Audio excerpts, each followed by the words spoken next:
You can you and I got a chance to catch up. Eddy Hill, welcome to the show. It's a pleasure. Eddy is a friend and a client, and now a podcast guest, founder of Prosperous Marketing. Eddy, welcome to the show. Do you mind giving us a brief intro about yourself? Thank you. Appreciate you having me on, Azar.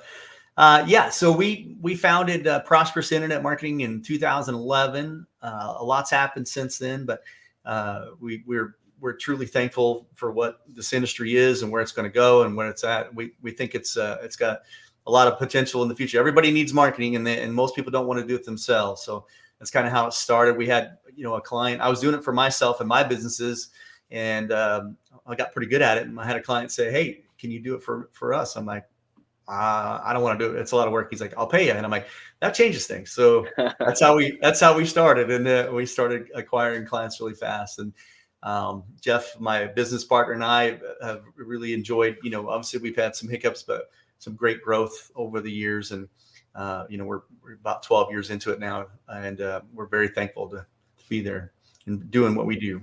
That's amazing. You guys are based out of Pensacola, Florida? Yeah, the metropolis of Pensacola. Love it. That's amazing. I get to travel to Florida quite a bit. Got a chance to spend some time with you this past November, and I have to say it was an amazing time. We got an opportunity to go out to a comedy club, and when you least expected, and I had no expectations, Eddy, and I think that's why I had a great time. How about you? We had a torrential downpour, or whatever, part tropical storm, hurricane, whatever came through, but we still made it through, and we were a little wet, but we enjoyed a good time, and I appreciate it. Thank you for taking us out. Yeah, it was a great time. Thanks a lot. And so in terms of the business, Eddy, that's a great story. It looks like you guys and I know both you and Jeff, you guys are very passionate about what you guys are doing. So marketing, you guys stumbled upon it, I guess, or started it out in 2011. What were you doing before that kind of led up? What's the genesis story of Prosperous Marketing? Yeah, so take it a little further back. So my wife and I own several businesses, but we bought an award shop. We do personalizations and awards and things like that. And so I was actually in radio for 14 years, and she was her business. We bought the award shop, and I got laid off from Clear Channel Radio. They basically said, "Hey, we're combining markets, and we're going to let you go." Which radio was obviously having a hard time there. So what were you doing? What were you doing at the radio station? Yeah, I was on air for a while, 5-6 years, and then I got into well, there's no money in that, so you get into sales, and then I was the general sales manager for Clear Channel here in Pensacola. That's why we moved to Pensacola. They brought me in to run a couple stations down here, and I love it. I had an opportunity to go to a large station in Denver, and my wife's like, "Oh, that's fantastic, great! Go get that interview." She's like, "Just send back money for the mortgage," and I'm like, "What?" And she says, "I'm not moving. This is paradise. Florida's, Pensacola's paradise." So that's how I got out of radio. I was like, "Oh, I guess I'm not leaving." So after I got laid off, I started showing up to her work. We bought this business. So she's like, because it's fun. It's a lot of design work and stuff. And I'm pretty good at that. And I love the toys, the machines. And she said, go build us a website. This is like 2005. And I'm like, all right. So I had to figure that out. So that's how I got some of the internet marketing. And then I Googled the words, how do I get to the top of Google? Because I'm like, oh yeah, we need more business. And so that's when you learn about SEO back then. It was the old guys, the StomperNet guys. That was old time. And I got in to meet some of them, and got into some of these conferences, and got to meet some of the bigwigs. So I got pretty good at it. And then I started growing my own national companies. I had 2 national e-commerce stores. I had a flag, UncleFlag.com. We sold flags, and then obviously my award shop. We were killing it with the award stuff. So we grew those e-commerce businesses.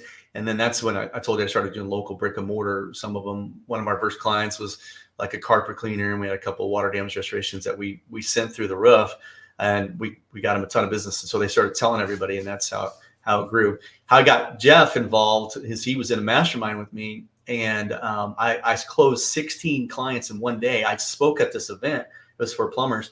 And I spoke and I said, hey, here's what you do, da, da, da, da. And if you don't want to do it, we can do it for you. And 16 of them signed up in one day. And I think I had one employee at the time, and it was mostly me. And the wheels were coming off. It was like, oh my gosh, I couldn't onboard 16, let alone handle them, And so I met Jeff at this mastermind, and I really had a lot of respect for him, and he's obviously a very successful business owner in different businesses.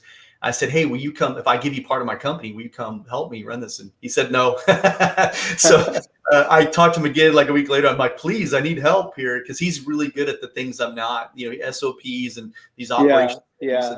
And so eventually I gave him a check. It wasn't for much. It was like $250. It wasn't a lot but I said, hey, I'm going to give you part of this company. Here's I mean business. So I'm giving.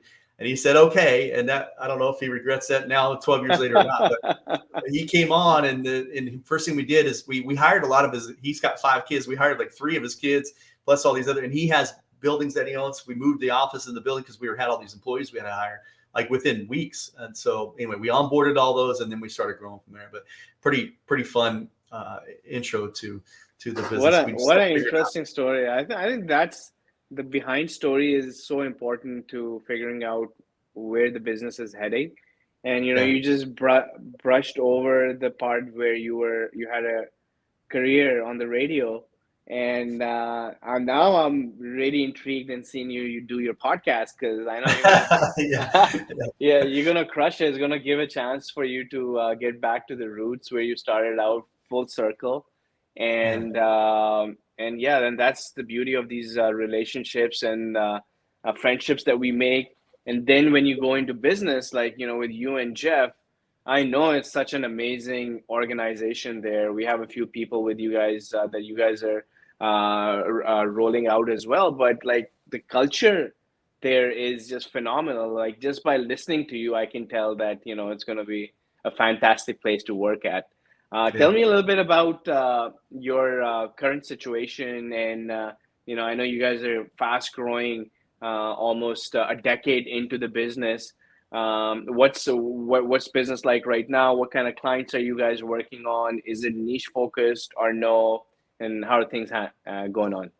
Yeah, so we were pretty generalist for the first 8-10 years, and so I guess our niche would be somebody who needs a phone call. So we only work with local small businesses. So we stopped working with e-commerce. We stopped working with national companies, and we're just working with local, what we call local brick and mortar businesses. So at the time, all we wanted was like, lawyers and plumbers and HVAC, chiropractors, dentists. Anybody had like a building that we can, get them a phone call that needed a phone call. So somebody who needs to set an appointment, right? All those people I just named, plus like roofers and landscaping, all those need phone calls. And we're very good at getting phone calls. In fact, we take so many calls, we do so much call tracking. We actually developed our own call tracking company called Vocal Cola. And so we implemented that, 5-6 years ago for ourselves. And now we do it for all of our clients, and we're, reselling it. But that's how important phone calls was to us. So I consider our niche somebody who needs a phone call. However, the last couple of years we have, because of this 7-figure agency that we're in, we've been niching down. So now instead of Prosperous IM, which is that's our main hub, we have these subsidiaries like ProsperousCPA.com, ProsperousAttorney.com, ProsperousContractor.com. So those are the 3 main niches we go after now. We're going to go after accounting firms. We're going to go after contractors, mostly, plumbing, HVAC, roofers, those kind of things. And then, of course, lawyers. So we're trying to keep to those 3 niches. However, we get so many referrals that we really don't turn them down. So if somebody fits the bill for, they need a phone call and they're a local brick and mortar, we'll definitely talk to them. But we turned down a bunch that don't fit that. So you have a framework in place where, if they fit in that qualification, which is they should need to operate on generating more phone calls, then, you can still work with them. But really, you're trying to niche down into home service, accounting, and lawyers. I think all 3 of them are amazing niches. Yeah. So all of our outbound marketing and stuff is going to, like, the videos and things we're doing, emails, is going to be towards those niches. So. Okay. And then the clients that you guys are working with right now, are they mainly based around you guys in the same city, or are they based across the board in different states as well? Yeah, so we adhere to the exclusivity clause. We can only have one personal injury lawyer, like in Pensacola, Florida, one in Orlando, whatever. So we we have clients in, I don't know how many states, 30 some states, and a couple in Canada. But they're going to be within those niches. So we try to make sure that I would love to have one in each of the major markets, and that's what we're going after. So the markets we don't have like a personal injury lawyer in, we're sending out, we're doing some direct marketing to them, and trying to get them on. Same thing with accounting firms. And I speak at a lot of associations. And for once you do one, you get invited to speak others. I speak a lot and talk about different things, but that's how we get a lot of our clients as well. I'll speak on stage, help these associations, and then at the end, we either have a booth or I'm allowed to pitch something, and we pick up a lot of clients that way as well. That's excellent. I'll get to that point as well. What's the service offering like, Eddy? Is it like just one-off projects, or is it a retainer-based model usually? Yeah, so we don't say the word retainer. Lawyers don't like that word unless it's for them. It's true. They don't want it because they know retainer means not working at all, but you pay me just in case something happens. And so they don't like the word retainer. So I don't use that word. In our industry, we use the word retainer, but we do have a monthly recurring revenue fee structure based off of these specific metrics that we're going to do each month for you, the specific activities that we're going to do for you. So yes, we 95, I don't know what percentage is. We have very little one-time project-based things. Most of the time, if it's a project, let's say we're building a new website, I think almost 100% of the time, it's going to be for a client that we're also doing their marketing, their monthly marketing with. They have a monthly package with us. But yeah. Nice. That's excellent.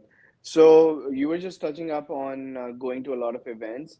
What's your marketing strategy like for growth? I know you guys get a lot of referrals, but are you guys doing anything special on the marketing side, including what you just talked about, speaking in these conventions?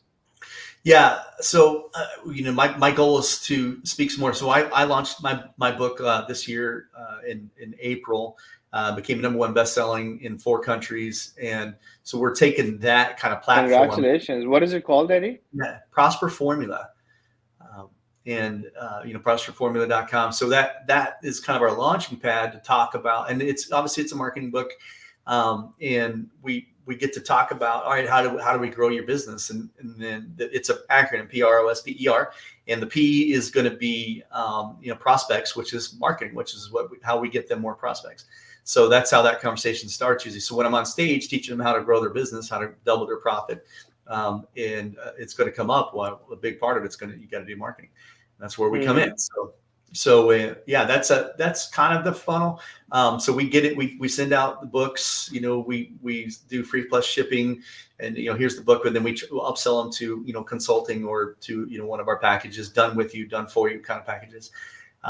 So that's part of that. But then from a different perspective, we'll come in from the Prosperous CPA. So like on January 4th, I'm teaching it's called CPA Academy. It's an academy that they do CPEs. So they do continuing education programs, and they get credits. They have to take them. And they get credits for it. Like these CPAs have to have a continuing education. Well, I get to teach one of those classes, and we get the database for whoever's in my class, and then we'll send them out. Direct mail pieces. We'll send them gifts like you know how to do, and as well as call them, follow up, and hopefully some of them will become our clients. How do you get into these organizations, and how do you have a process of shortlisting which ones you need to attend? No, I don't really have a process. So some of it kind of came to me. So I started speaking at a couple of them, and then you get a lot of reviews, and the associations talk, right? So a lot of them like, hey, do you have speakers that can speak about marketing? So truly and then of course some of our clients reverse it. We'll get some clients in a niche. For instance, we have quite a few clients now in the shipping industry. So pack and ships, or it's called the Retail Shippers Association. And we had a client that was really happy, and he told his association, because he was on the board or something, and said, hey, you need to have this guy come speak. So that was 4 or 5 years ago, and I spoke first time. So now they have me speak every year. And of course, we get a lot of clients out of that, just me speaking about marketing for these associations. So that's kind of how it happens. It's either our client tells me, hey, you got to have this guy speak, or the other way around. I'll speak and get a bunch of clients. So that's the next level of outreach, really, right? Like if you're thinking of doing outreach and just picking up and cranking away on the phones. Yeah. It's better way is doing what Eddy's doing. And I'm assuming that you're not really paying for sponsorships or things like that. And No. yeah, that's Well, incredible, we man. will buy a booth. A lot of times they'll, there's speaker fees and they'll say, hey, how much do you cost? I'm like, look, I'll waive my fee if you give us a booth. And which we've done that in the, quality service contractors, QSC, plumbing contractors. I taught a boot camp and they traded out the booth and some of the marketing stuff for that. So it's like, it's a very win-win for us. We want to at the booth. My business partner, Jeff, he's very good at doing booth, man. He's getting qualified leads. Yeah, he's always talking. He's a talker, so he could talk them in, and we get all these appointments. So as long as we're following up, it's definitely worth our time to do that. But we don't mind getting involved. The booth is fine, but when there's a dancing bear on stage, me, and then I say come see me at my booth, it's a lot better, right? So that's where the value is good. Looks like so that's the main marketing strategy then. You just go and do talks and have some booths in between. And how many, before we move on, how many events do you have lined up for 2024, Eddy?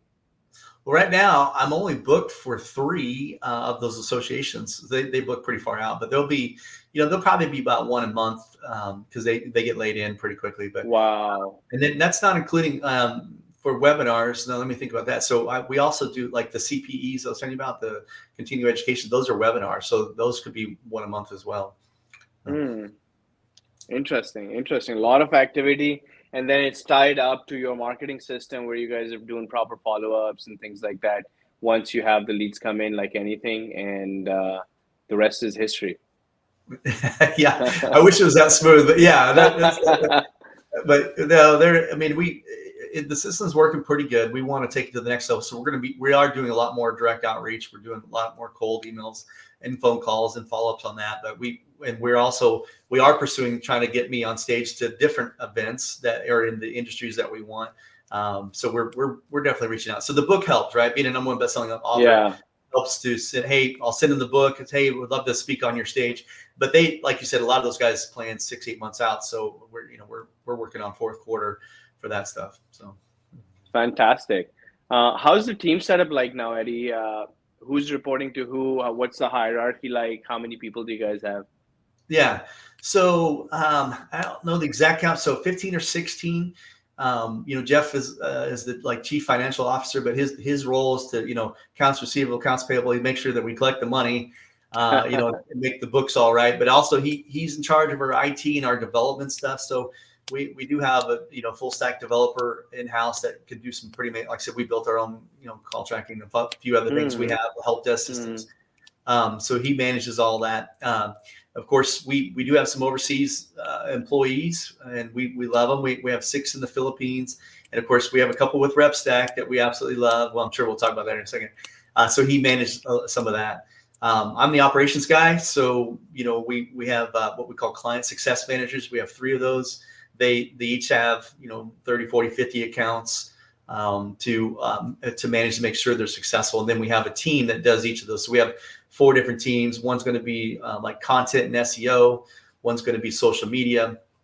One's going to be website, website stuff, basically website updates and development. And then there's pay-per-click team, which, of course, Mr. Waleed comes from RepStack. He's on that team. So I'm very happy to have him. And Zara she's on 2 teams, but she oversees a lot of the stuff that we have going on. She's actually helping us oversee the Filipinos. So she's in amazing. Oh, nice. Oh, wow. That's incredible. And then Waleed's working on, and just so we're talking about, there's just a couple of roles here, but Waleed's in a media buying type of role and managing roughly how much media ad spend every month.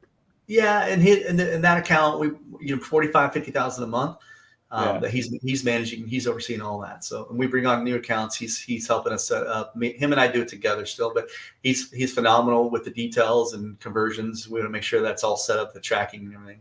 Yep. You also mentioned your account managers managing 30 to 50 client accounts.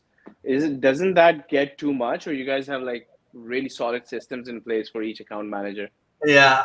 Well, I would say right now it's too much. So yeah, we want to make sure that's a little more even killed. Or so remember, we use a help desk system. So everything they're just I don't want to say just because they all help with all the other systems. Some will write content, some do social media. They do other things besides. So they are truly really busy. And I agree. We got to systematize a little better to take some off their shoulders. But it's more about like being the liaison. So everything goes into the help desk. Help desk will trigger, they assign it to the right team. So if it's the website team, social media team, SEO, whatever, SEO team, pay-per-click. And so then it gets done and then they report back to the client. So they're the liaison to make sure things get done timely fashion and the right way, and then make sure they communicate it to the client. But yeah. So it looks like you guys have the right systems in place. And also, if I might be wrong here, but I might be going out on the limb that looks like your account managers are also able to grow the accounts as well that they're working on. Does that They do. actively happen? We try. They don't. I mean, they definitely have those conversations, and I'm involved. I'm like, if a client says, "Hey, what else do you guys do?" I want to be involved with that. So we set up a meeting with me. It's mostly me doing the sales, but they definitely talk about our other services. But thankfully, most of our clients buy almost everything we have. So most of them are what we call platinum package clients. Nice. And means they do all of it, and we call it an ecosystem anyway, and that's how we sell it. We sell it from that point of view, and then if they want to skimp down, they sometimes do, but for the most part they're going to have everything we sell. What's the average retainer that a client spends with you, Eddy? Yeah, it's going up now. It's kind of varying. So we had all like a lot of those smaller ones were under $900 a month, but now all the newer ones we're bringing on, of course, the lawyers and CPAs and plumbers, they're going to be around $1,500 a month, not including their ad spend, right? So and we take a percentage of ad spend, so that increases that, but somewhere Okay. around there. Okay, that's interesting. And then on the reward side, I want to talk before we head out, quickly talk about how your sales team is spread out. But on the customer support teams, do you do like any commissions for these people or bonuses, or is it just straight salaries?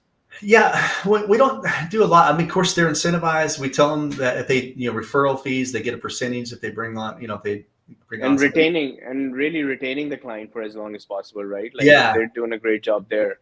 yeah, for sure. And we need to probably look at that better than we have as far as retention, retaining clients. We have an amazing retention rate, so um, they're doing a great job. But maybe we should reward them more for that. I mean, it's all we talk about it tremendously. We're very proud of our retention rate over the 11, 12 years. We have some that's been on for 12 years. We still have them, Nice. and we have many that's over 7, 8 years, dozens in from then on. So part of it's delivering results. Of course, a lot of it's communication too, but like part of it's delivering results that's provable or verifiable.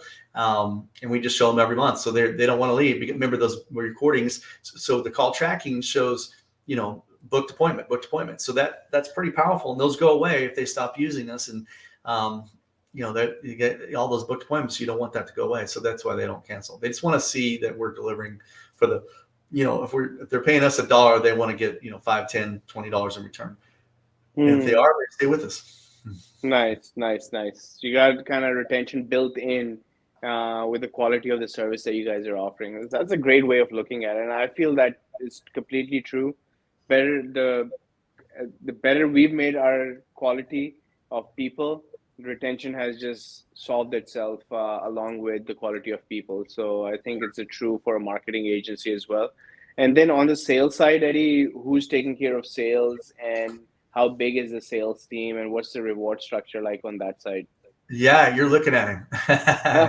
So I think Jeff has closed a couple actually over the 12, 13, maybe a half a dozen, but it all goes through me. Not that I'm that controlling. It's just some of it's complicated, and some of it like we don't want to say yes when I know what it takes to to do it. I'm like, we got to be careful what we're agreeing to, because I want to be able to deliver, right? So I want to look them in the eyes and say, yeah, we can do that, or no, we can't. Some things are just beyond us, and we're like, that's we cannot deliver that. So most of it, all of it goes through me. And how am I rewarded? Not enough. Whatever the answer is, it's not enough. Yeah. Not fairly. Yeah. Well, too bad you can't bring it up to anyone, I guess. So Yeah. that's the driving seat that you chose to sat in. But is anyone supporting you in this role? Like anyone booking appointments on your calendar? Or is it just you? Nope, just me. Like I said, some of it's automated. So, I got a calendar. I got a booked appointment tomorrow from just cold outreach. So we just have the calendar linked to it, and they just schedule the time. So we have several of those that come in naturally each week, each month. And then, like I said, the account reps, we'll get a referral from our clients. Because we do ask a couple times a year, we'll say, hey, do you have anybody else that knows that you can use our, what we do? And we'll get a couple of referrals that they'll put on the calendar, but mostly just me. Looks like we need to get you a SDR there, like I agree.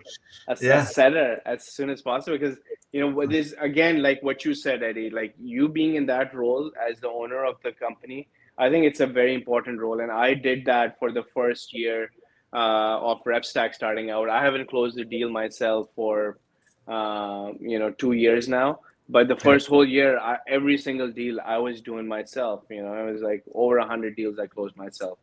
And you as the owner, the capacity that you have.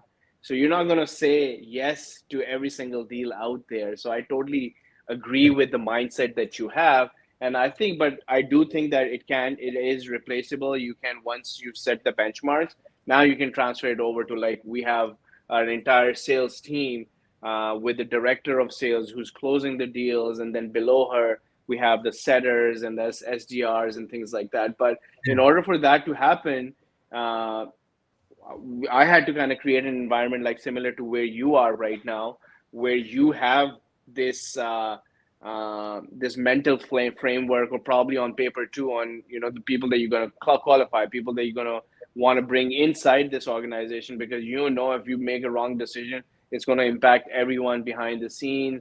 It's not going to leave a good taste in the CSMs who have to retain this client now, and things like that. So it impacts every single person. But also, I feel that a prime time this would be when I'm qualifying, or my sales team now qualifying a client for a sales development rep.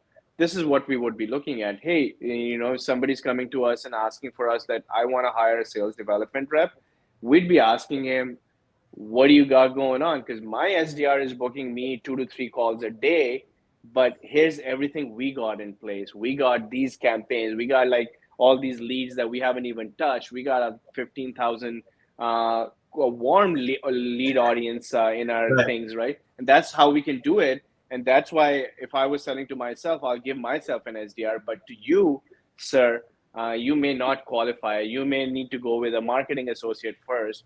But having said that, I feel that it'd be an ideal situation to have you assisted with a appointment setter of some sort, and just following up on some of those leads and making the calls and things like that.